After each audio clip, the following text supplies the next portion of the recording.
obrigada por abrir um tempinho, um espacinho na sua agenda para falar com a gente sobre esse tema que dominou a pauta nas últimas semanas, no último mês, que a gente está falando de fake news. Primeiro, eu queria saber das tuas impressões sobre esse tema, como é que o senhor viu as fake news de 2022, principalmente se a gente comparar com 2018. Olá, Lídia. Olá para todos os ouvintes e para os telespectadores do Grupo Perfil. Sem dúvida, Lilian, nós tivemos uma diferença grande em relação às eleições de 2018. O primeiro ponto em 2018, nós fomos pegos de surpresa. Então, as próprias fake news que mais se popularizaram e mais se disseminaram, elas tinham uma forma de atuação e eu diria até uma inocência na mensagem muito maior. O próprio TSE reconheceu isso em 2022. Ele menciona que, na medida em que houve um incremento das ferramentas de combate, né, isso passou por chamar o Telegram junto ao TSE, obrigar o Telegram a implementar algumas medidas, o WhatsApp também, nós sabemos que houve até uma limitação no número de mensagens que poderiam ser compartilhadas.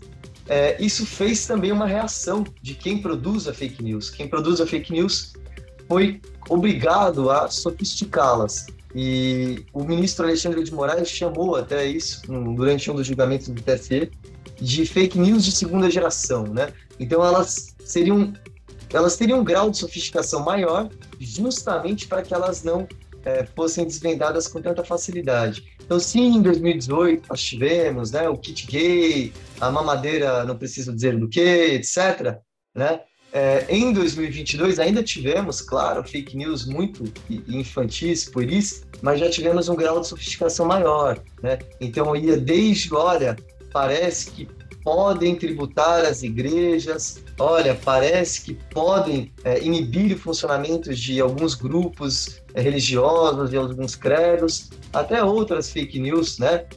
Do tipo, vai haver uma espécie de uma regulamentação da mídia, e com isso nós vamos banir alguns canais, etc.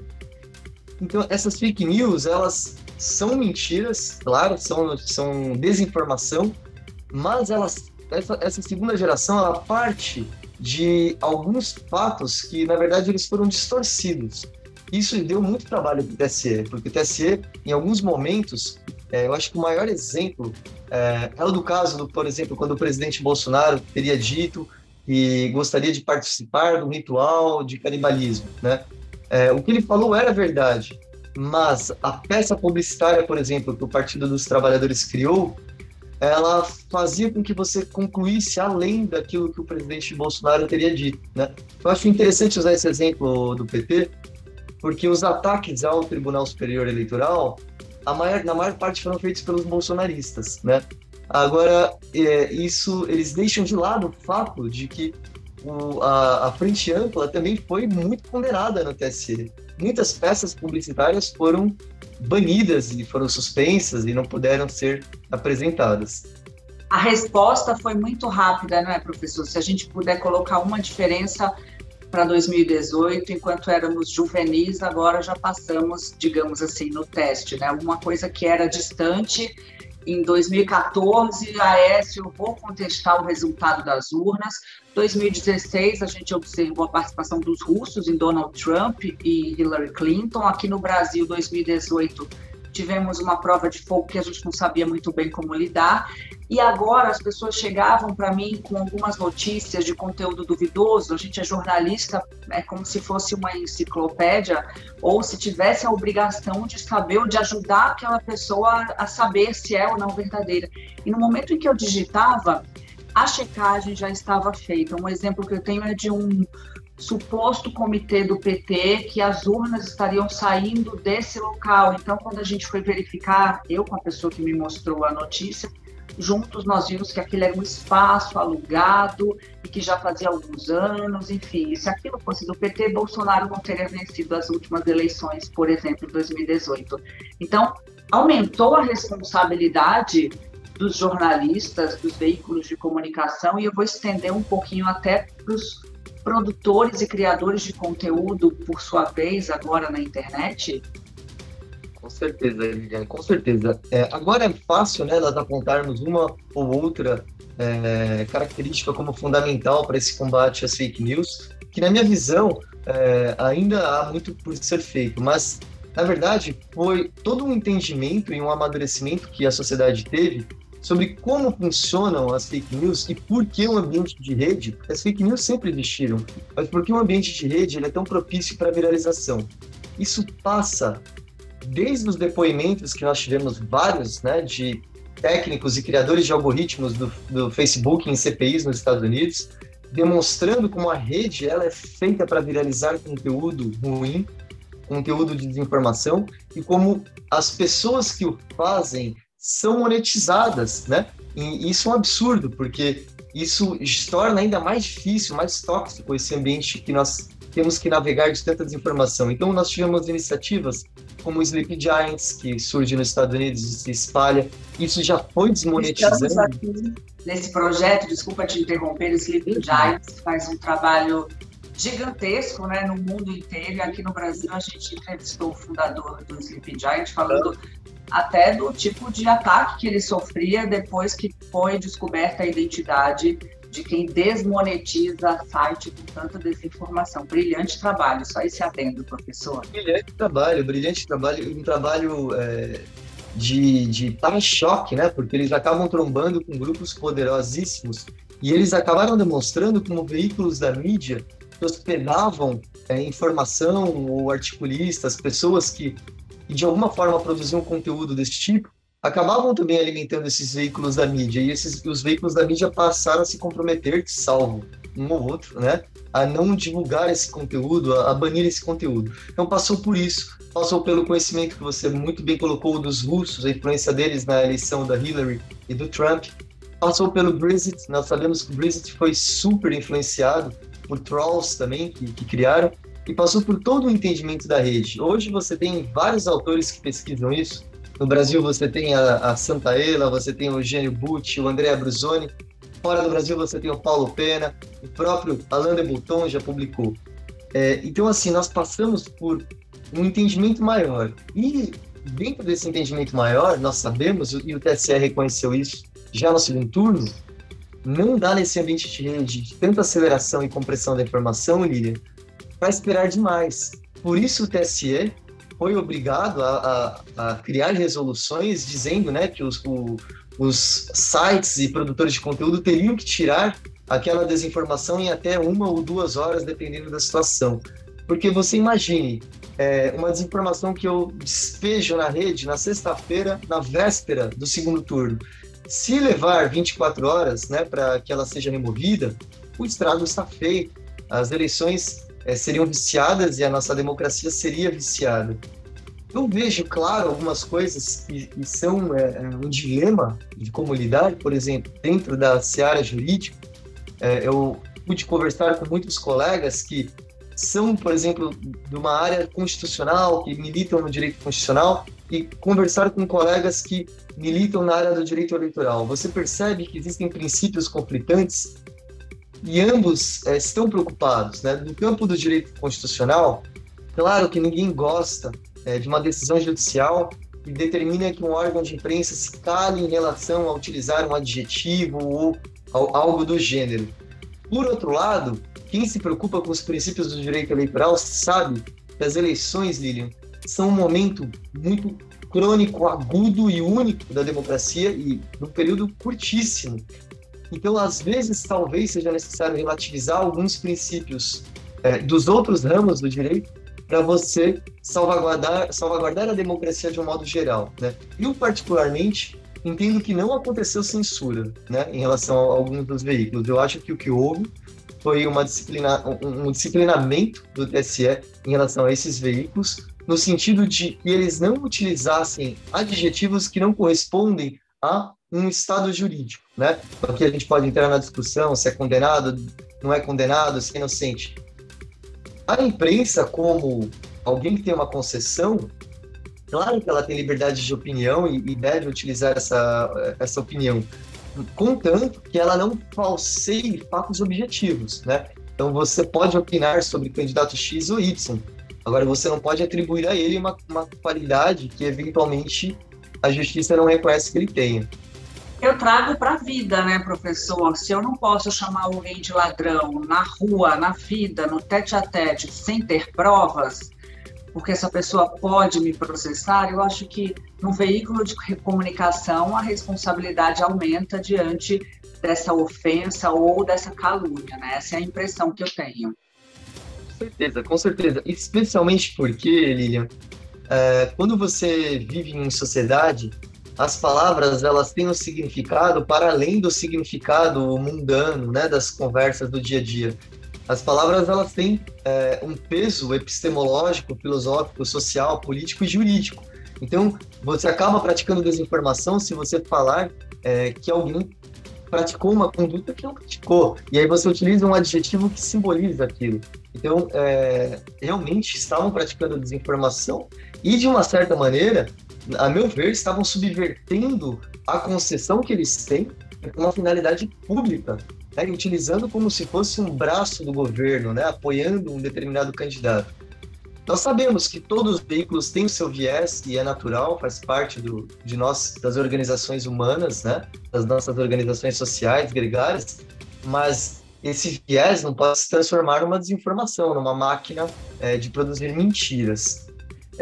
Agora, em relação ao que você falou de nós estarmos mais vacinados ou não, eu vejo que, ainda assim, nós tivemos muitas mentiras que não foram desmentidas. E a médio prazo, analisando aí por uma perspectiva de educação, a única saída que nós temos é realmente ensinar as nossas crianças. Ou seja, temos vários pesquisadores, inclusive no Brasil, uma grande jornalista que é premiada com Jabuti, minha amiga, a jornalista Januária Cristina, ela estuda hoje a desinformação midiática, ela inclusive tem alguns livros infantis nesse sentido, e ela tem se debruçado sobre o tema e você observa que a conclusão é sempre a mesma. Nós temos que ensinar as crianças, temos que começar da base, para que essas crianças recebam um treinamento midiático de saber navegar nesse conteúdo, né? E é curioso que os estudos estão mostrando que essa expressão que nós usamos, por exemplo, do tio do Zap, ela não é exatamente verdadeira. Hoje se sabe que um percentual enorme de jovens compartilham fake news e não sabem distinguir uma notícia verdadeira de uma notícia falsa. Em alguns momentos, Lilian, os jovens compartilham mais notícias falsas do que os idosos. E é grave essa dinâmica que nós falávamos do desenho das redes, porque hoje se sabe, por exemplo, que no Twitter, um tweet falso, ele tem 7 vezes mais chances de ser compartilhado que um tweet verdadeiro. Então, aquele ditado, que eu não me recordo agora quem falou, que a mentira ela dá uma volta no mundo, enquanto a verdade nem levantou da cadeira, né? É uma situação... Oi? Boa reflexão. A mentira dá uma situação... enquanto a verdade não levantou da cadeira. Muito boa. É uma situação grave e nós temos já iniciativas nesse sentido. Por exemplo, a Finlândia é um dos países que está introduzindo aulas onde o aluno ele leva lá o seu aparelho de telefone e os professores estão ensinando eles a identificar. E nós temos iniciativas muito legais já no Brasil, como o Sleep Giants, no sentido de não necessariamente desmonetizar, mas no sentido de esclarecer. Por exemplo, as agências de verificação, né? Temos a Lupa, temos várias outras agências que atuaram de uma forma muito interessante nas eleições, né? Para as pessoas que têm um conhecimento mínimo, sabiam como verificar, né? Eu tive, por exemplo, na minha família, ensinei algumas pessoas a usarem e elas mesmas começaram a avisar nos grupos de família, olha, isso que você compartilhou é mentira, etc. E tem um ponto que eu acho assim crucial, Lilian, que foi objeto do meu trabalho que eu apresentei lá no Congresso na PUC, no Rio Grande do Sul.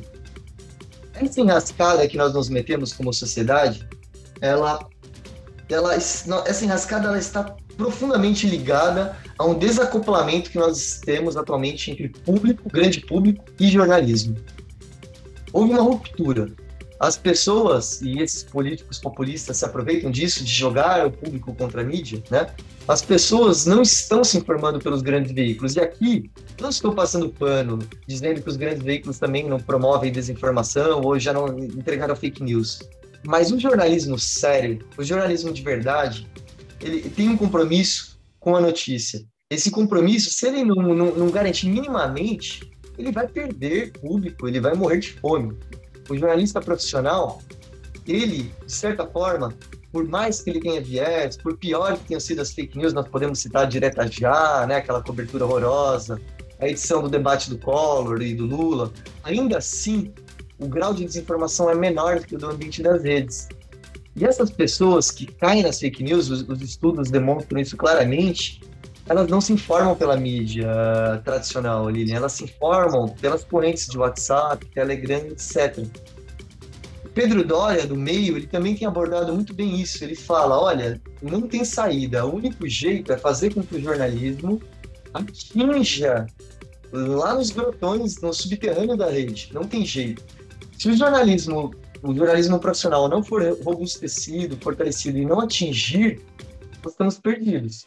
Nós estamos perdidos, porque o jornalismo, o Alain de Botton fala, né, é o jornalista que vai distinguir o que é notícia do que não é notícia. Porque nem toda informação é notícia e nem toda notícia é informação. Aí ele vai fazer esse trabalho de depuração, né, naquelas redações antigas, como o professor que eu tive aula lá em Portugal, o Paulo Pena, falava, né? Aquelas redações que você tinha 20, 25 pessoas, um ajudando o outro, e hoje você tem redações aí de 4, 3, às vezes uma pessoa, né? Se produzia antes numa equipe. Sem esse jornalismo sério, nós vamos cair no meme, no ouvir dizer, no parece que é isso daí. E a democracia não sobreviverá a isso. A democracia, muita gente não tem essa percepção, e eu trabalhei isso no Congresso. A história da democracia ocidental, ela está totalmente conectada com a história do jornalismo, né?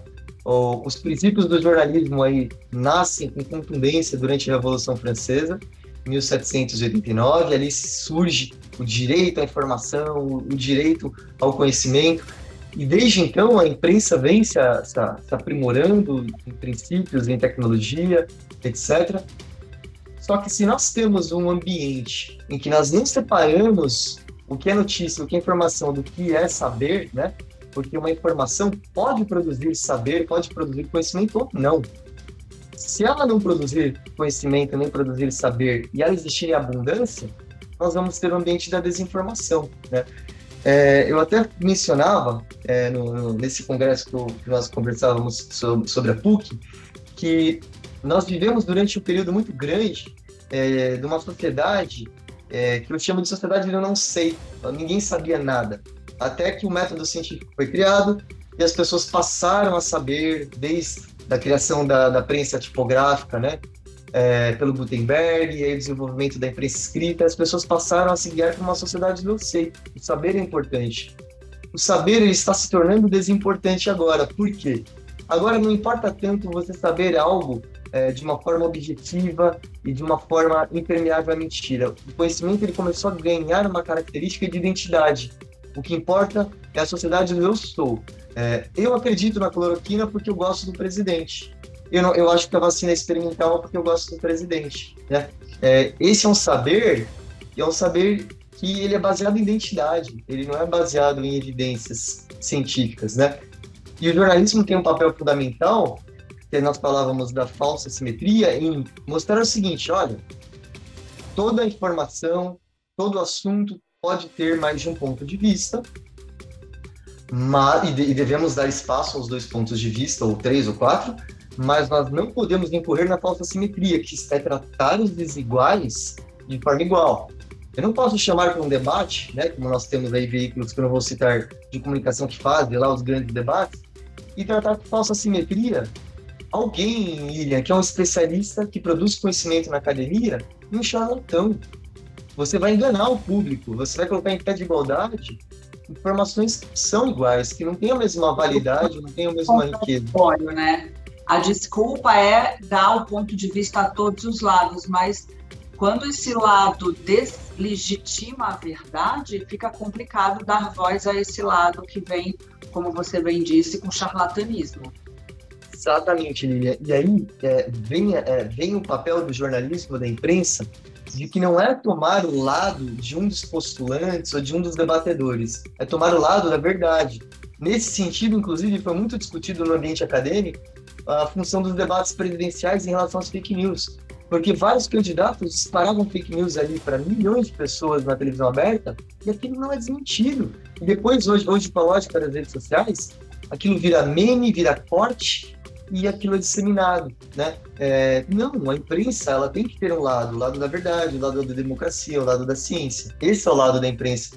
O jornalismo... E a verdade, né, professor, não é a minha verdade, eu acho que é a verdade da ciência, a verdade que tem comprovação, enfim, embasada em Exatamente. O jornalismo ele é uma ferramenta iluminista, né, do movimento iluminista que combate aquele racionalismo da Idade Média, justamente para que as pessoas não fossem mais tuteladas como ignorantes que não poderiam conhecer as coisas por si só, né? Então, o jornalismo tem uma função e eu vejo com muito receio quando eu observo pessoas menosprezando o jornalismo. Nós entramos nessa enrascada por falta de jornalismo, não vamos sair da enrascada sem o jornalismo. O jornalismo vai ter que entrar lá naquela fossa onde está correndo aquela informação de má qualidade, senão nós não vamos sair disso.